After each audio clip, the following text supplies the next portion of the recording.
Hey people, I've got an interview for you with Death's ex-manager Eric Greif, who is also the president of Perseverance Holdings Limited.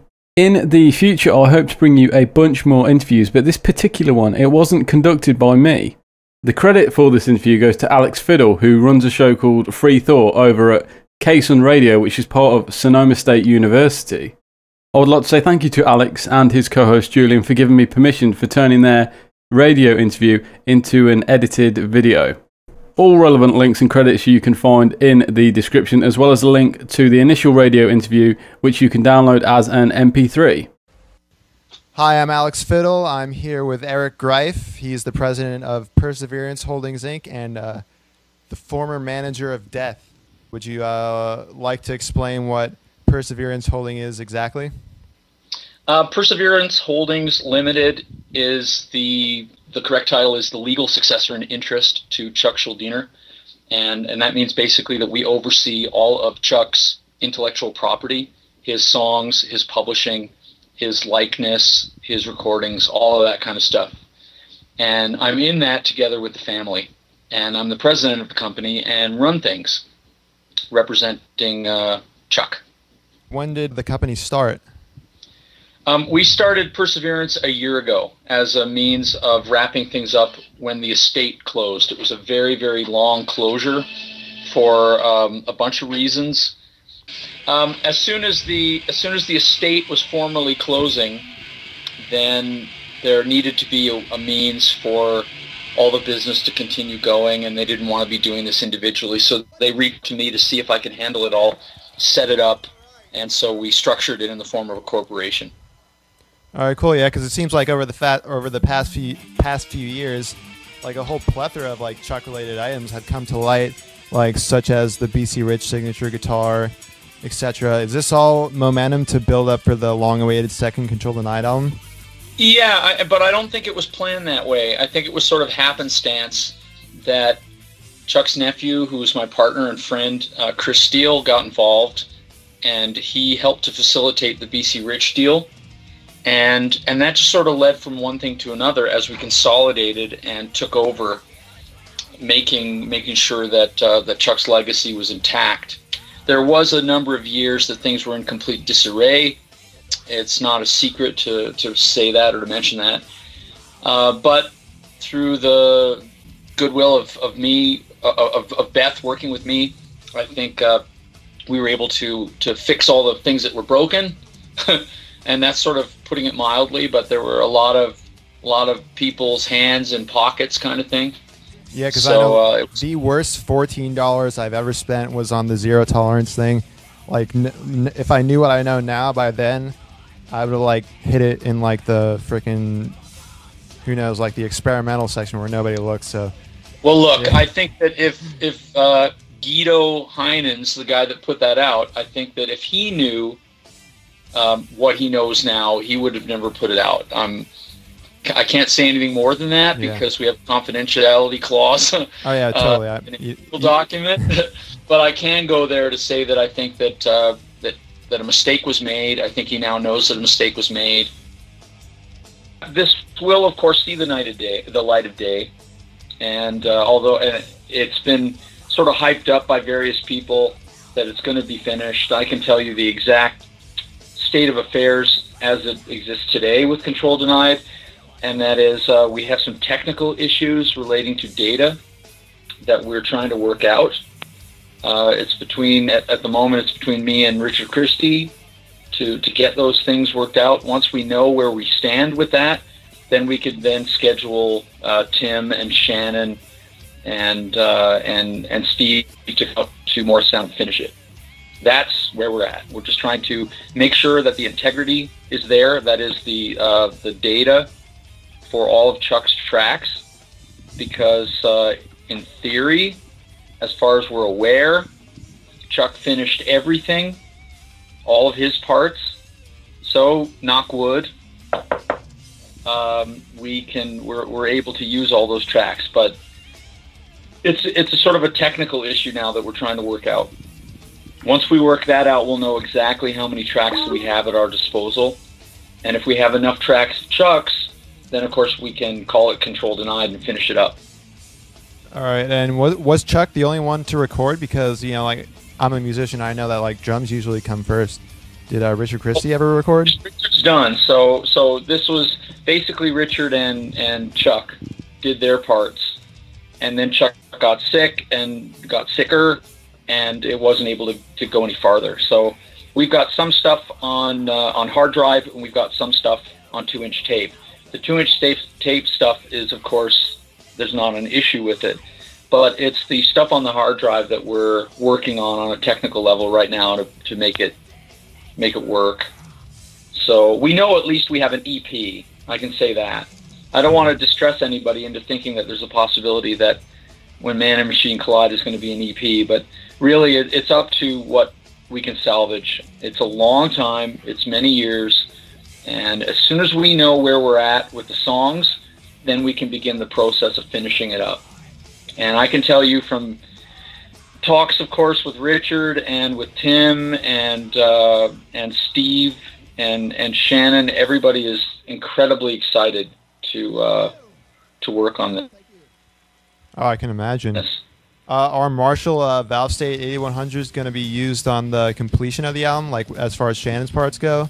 Because I know, like, that was like an integral part of Chuck's sound. Well, I think probably you could address Shannon on that one. I mean, I know that, of course, what Chuck played, but as far as what Shannon's playing now versus what he played then, I know he's going to try to be as faithful to his sound at the time as he can. But, you know, here's another issue, is that we're not making an album in the year 1999 or the year 2000. This is 2010, and this will not get into the studio until 2011. So we had to kind of have a meeting to decide, hey, do we want this record to sound like it's 11 years old, or are we going to use tracks that were recorded then, but everything else is going to be as tech and as new as we can come up with? And what would Chuck have wanted? And I'll tell you, if Chuck had been in a coma all this time, which would have been cool as hell, and we could just sort of wake him up, I know that he would want everything to be updated. He would want things to sound as fresh and as new as possible. So the answer to the question about what's going to be used and whether it's going to be Marshalls or Marshall Valve States or whatever, it's going to be completely up to Shannon, what Shannon's going to use, and I know that Chuck would endorse that. Yeah, because I know I might have heard Chuck like talking about, you know, like not wanting to make the same album twice.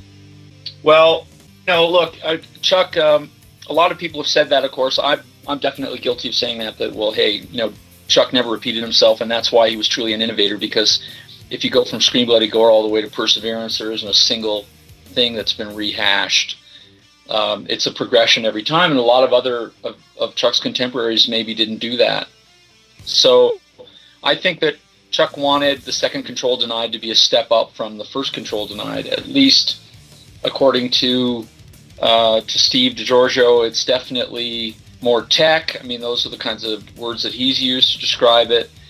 I've, of course, heard all those tracks, and they're highly complex, even more complex than the first Control Denied. So whatever was going on in Chuck's head, I mean, the cancer aside, there was a lot of brilliance and genius that was festering out of that head, especially towards the end. It is quite incredible. It's definitely a brilliant album. Richard Christie confirmed that all the tracks are cool. They're all in place. The quote is he confirmed that all the tracks are intact. We're back with Eric Greif. We're talking about Control Denied, Death, and Chuck Schuldiner. How long has Travis Smith been working on the artwork? Do you expect the work to be extra personal? Like maybe if he hasn't started yet, like since in light of like what has happened to Chuck, do you think it'll be like extra personal, extra from the heart? Well, like Travis is in, and of course Travis and I are in touch with each other, and basically we had a chat, like I alluded to before, about the whole idea of updating ideas and trying to make them now from back in the Stone Age of 99 and 2000. And so we discussed, well, what would Chuck want to do? Would he want to update his artistic ideas that he came up with for the cover? And I just came to the conclusion, of course, I threw this up against Beth, and Beth said, you know, whatever you think. And I know that Chuck would want his concepts to be updated. Now, the whole basis of the concept for the new record is about technology and the colliding of technology with the human touch. And so Chuck had drawings which he had done himself as an artist for Travis to use as a basis for the cover. And so I just said to Travis, do you think that, what do you think about that? And he just asked me point blank, would you have a problem with me updating the concept? Because now we have cell phone technology that didn't exist in the same way that it did then, and smartphones. And I mean, it's just a kind of a different world in the last decade. So I said, absolutely. I think that Chuck would be the first to say that his drawings are a template, but Travis can feel free to move ahead. He's done so much great work in the last 10 years, of course. So I think he's the artist, right? And so I think that Chuck worked with Travis because Travis is so great. So as Chuck would say, let Travis go sick. If he wants to take this in a new dimension, I mean, that's totally fine with me.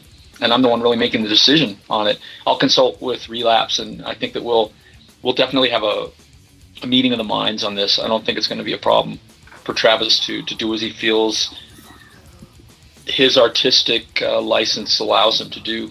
So it'll be cool. Yes.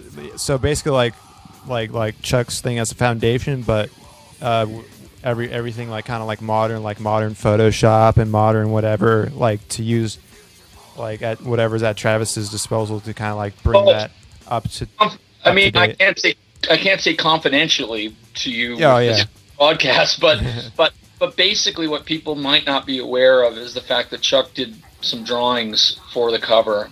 What he saw as the concept of sort of it kind of has a man smashing into the front of a computer screen, but of course the computer screen is one of those big giant old-fashioned screens, right? So my attitude is, well, why we wouldn't use that concept now when like iPod shuffles are like the size of like a quarter. Yeah, exactly. So why don't we let Travis just sit on the concept? What Chuck was trying to do is just to show what do you get when the technology collides with the person. And all right, so we get that idea, and Chuck, that's what he wanted to do. But of course, the idea was written from the concept of someone sitting in 1999 and in 2000 thinking about it. So the technology would have to, and the artwork would have to be, of course, modified for today, for it to have relevance and for it to not seem stale. So I'm going to leave that to Travis. All right. To come up with a modern version of Chuck's drawing.